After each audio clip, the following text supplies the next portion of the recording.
बिस्मिल्लाहिर्रहमानिर्रहीम। अस्सलाम वालेकुम। MB न्यूज़ के साथ मैं हूं नुज़हत नूर। नजर डालते हैं हेडलाइंस पर।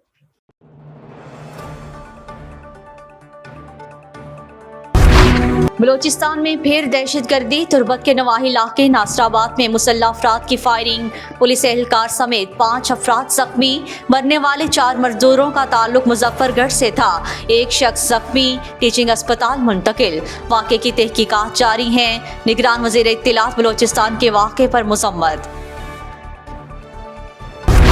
गैर कानूनी मुकीम गैर मुल्कियों को पाकिस्तान छोड़ने की मोहलत का आज आखिरी रोज। कल से कार्रवाई का आगाज होगा। गैर कानूनी मुकीम गैर मुल्कियों को मुल्क छोड़ने की डेडलाइन नहीं बढ़ाई जाएगी।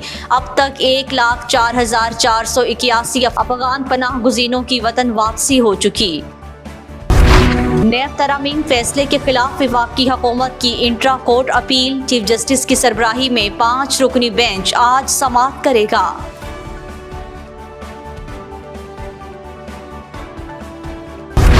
गजा में इसराइली दरिंदगी का 25वां रोज। रूद गए गजा पर 2 तरफ से शदीद बमबारी।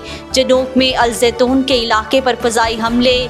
खान यूनिस और बोरिज कैंप में भी कई इमारतें तबाह। इसराइली बमबारी से रेड क्रॉस एम्बुलेंस तबाह। इसराइल ने गजा के आम शहरियों की गाड़ी को निशाना बनाया।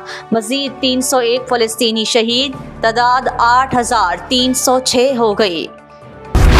शहीनों के पास गलती की कोई गुंजाइश नहीं। वर्ल्ड कप का अहम मार्का। पाकिस्तान और बांग्लादेश आज मद्दे मुकाबिल होंगे। बाबर 11 फतेहयाब हुई तो अगर मगर की गेम शुरू हो गई। फ़खर जमान, सलमान आगा और उसामा मीर की टीम में शमूलियत का इम्कान।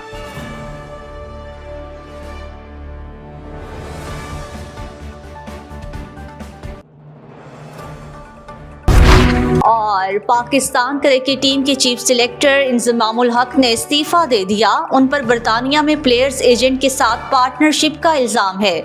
साबिक कप्तान का कहना है कि बोर्ड से कॉल आई जिसमें बताया कि 5 रुकनी तहकीकाती कमेटी बना दी है। चीफ सिलेक्टर ने इंजमामुल हक को मुलाकात के लिए तलब कर लिया।